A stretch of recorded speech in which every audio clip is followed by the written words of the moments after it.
Olá, hoje falaremos sobre a vingança de Odin pela morte de seu filho Balder. Mas antes, vamos entender como era a mulher escandinava naquela sociedade. A mulher escandinava possuía alguns direitos. Os deveres delas eram mais voltados ao ambiente doméstico, mas ainda assim ela tinha direito ao divórcio se o parceiro não a satisfizesse sexualmente. Ela podia negar galanteios, assédios, como dizemos hoje. E o autor desses crimes, afinal, ela era respaldada por leis, ele podia ser passível de pagar a multa. No caso do divórcio, o marido era obrigado a dar parte dos seus bens, além de, em todos esses casos, eles serem execrados nessa sociedade. E tem o caso da violência sexual, o estupro. Nesse caso, da mesma forma, o homem era execrado, ele desonrava a família dele e a família da mulher, mas, nesse caso, a punição era a morte. E quem levaria ele a cabo era um homem da família dessa mulher, respaldado por lei. E é importante ressaltar que, em todos esses casos, a mulher ela não se tornava uma pária diante da sociedade. O homem se tornava. Isso é importante se dizer. Mas, como eu gosto de dizer, essas leis eram aquela história. Era o certo pelos motivos errados. A mulher era respaldada por essas leis, mas ainda assim, porque esses homens que cometiam esses crimes eram punidos, até a morte, no caso da violência sexual. Porque atentar contra a pureza e a honra dessa mulher era atentar contra a honra da família, ou seja, ainda se colocando no modelo patriarcal das outras sociedades daquele período. Bom, não há qualquer registro nos poemas ou sagas escandinavos sobre o estupro nessa sociedade, fora, é claro, essa versão do Saxo Grammaticus.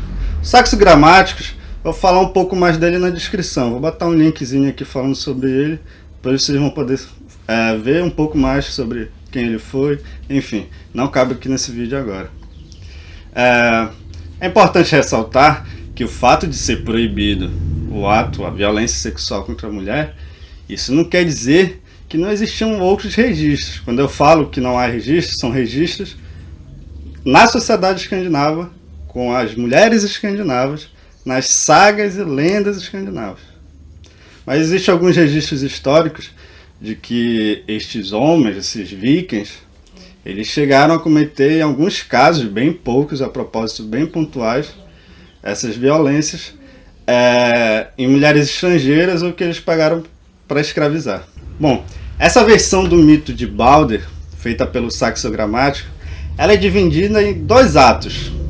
Cada um desses atos tem 3 momentos importantes. Bom, tudo inicia com Balder e Odir, que na versão do Sturluson, enfim, nas versões mais conhecidas, são irmãos, né? Odir é o deus cego. Mas nessa versão do Saxo, eles são adversários. Eles são apaixonados pela mesma mulher, a Nanna, que nas outras versões conhecidas é a esposa de Balder. Bom, Saxo Grammaticus, ele latiniza toda essa história e põe um pouco mais o pé no chão.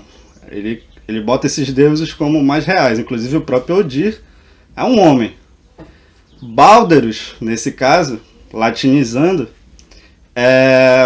ainda assim é um semideus. Então, Balderus e Otherus, apaixonados pela mesma mulher, batalham por ela. Mas como inicia essa batalha? Bom, Balderus pede a mão de Nanna em casamento, mas ela recusa. A justificativa dela é que humanos e semideuses são incompatíveis. Em um outro momento, Otherus vai e pede sua mão também, mas ela recusa com a justificativa de temer a ira de Balderus. Então assim, os dois acabam entrando em batalha. A primeira batalha é vencida por Otherus. Como ele venceu o semideus? Bom, ele vai em auxílio a umas chamadas donzelas profetisas, que são compatíveis às valquírias, né? Como eu tinha falado, Grammaticus fez uma versão. Enfim, ele vence como? Ele vai em auxílio delas e elas lhe dão uma espada mágica. Qual é o cenário dessa batalha? Os deuses, é claro, vão do lado do Balderus, e o Ateros vem com os humanos, né? Nessa batalha. Qual é o símbolo de força bruta do lado dos deuses? É o Thor, irmão de Balderus. Então, como é que Ateros vence? Ele corta o cabo do Mjolnir, que é o martelo do Thor. E assim ele vence a batalha. Quando ele vence essa primeira batalha, ele vai ao encontro de Nanna novamente e a pede em casamento. Dessa vez ela aceita. Bom, Balderus não consegue aceitar que ele perdeu, ele fica atormentado, ele perdeu a batalha e perdeu a amada. Ele fica remoendo na mente dele. Então ele começa a ser atormentado por sonhos.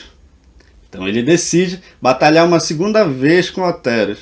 Bom, nessa segunda batalha ele consegue vencer, mas ainda assim a vitória não é plena. Ele vence, mas continua sem a amada dele. Mas o que acontece? Ateros, no terceiro momento, ele não aceitando que perdeu para Balderus, ele vai de novo em auxílio dessas profetisas, né? Dessas donzelas profetisas. E elas auxiliam ele como? Elas dizem que o poder de Balderus ele provém da sua alimentação. Então o que acontece?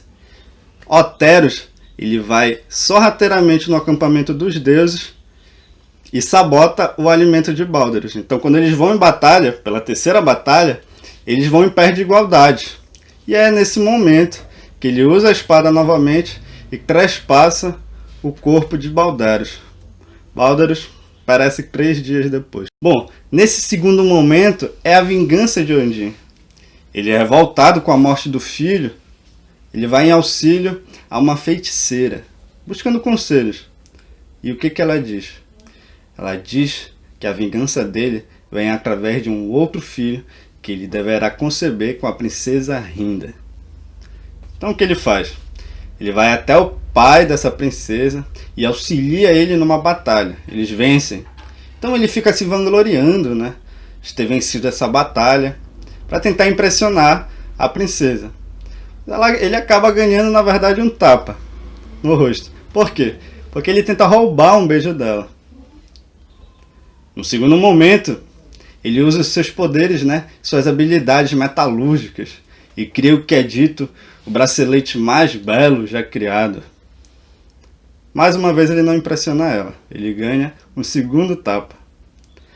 No terceiro momento, ele se rejuvenesce, usa mais uma vez seus poderes, né? Afinal, ele descobre que ela disse que sente náuseas só de imaginar fazer sexo com um velho. Afinal, a representação de Odin é de um deus velho, né? Idoso. O que acontece?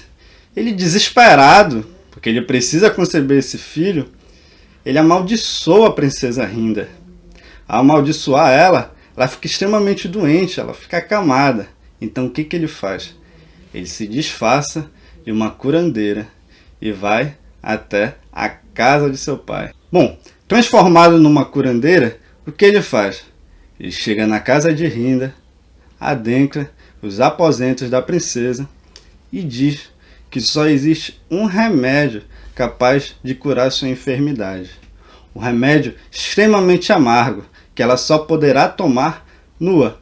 Isso é importante porque em vários momentos, em várias sagas nórdicas, algumas coisas não têm tanta explicação, como esse momento. A gente não sabe qual é a relação real dela ter que ficar nua para tomar esse remédio. Mas enfim, a partir disso, ele pede para que todos saiam, afinal eram 2 mulheres. Ele aproveita a vulnerabilidade dela, porque ela fica extremamente dopada com esse remédio. E então ele a estupra. Então, depois desse episódio lamentável, ele concebe um filho com ela que mais tarde irá vingar seu irmão Balder. Então, após este ato lamentável, Odin é exilado pelos deuses. Eles repugnam esse ato. E a partir desse momento, existe 2 coisas extremamente importantes de se pensar. 2 paralelos, na verdade. Primeiro, com as leis escandinavas. A versão de Saxo Gramática leva isso ao extremo, onde é punido o próprio pai de todos, Odin. Ele, na verdade, sabia que era passível de ocorrer isso com ele. O segundo paralelo é com o próprio Ragnarok, porque após este ato lamentável, os próprios humanos deixam de adorar esses deuses, param de ver eles como são, e dessa forma, quando param de adorar estes deuses, eles deixam de existir. Então, há o paralelo com o crepúsculo dos deuses, o fim dos deuses, o Ragnarok. Então, muito obrigado pela atenção, não esqueçam de curtir e compartilhar este vídeo, e até a próxima!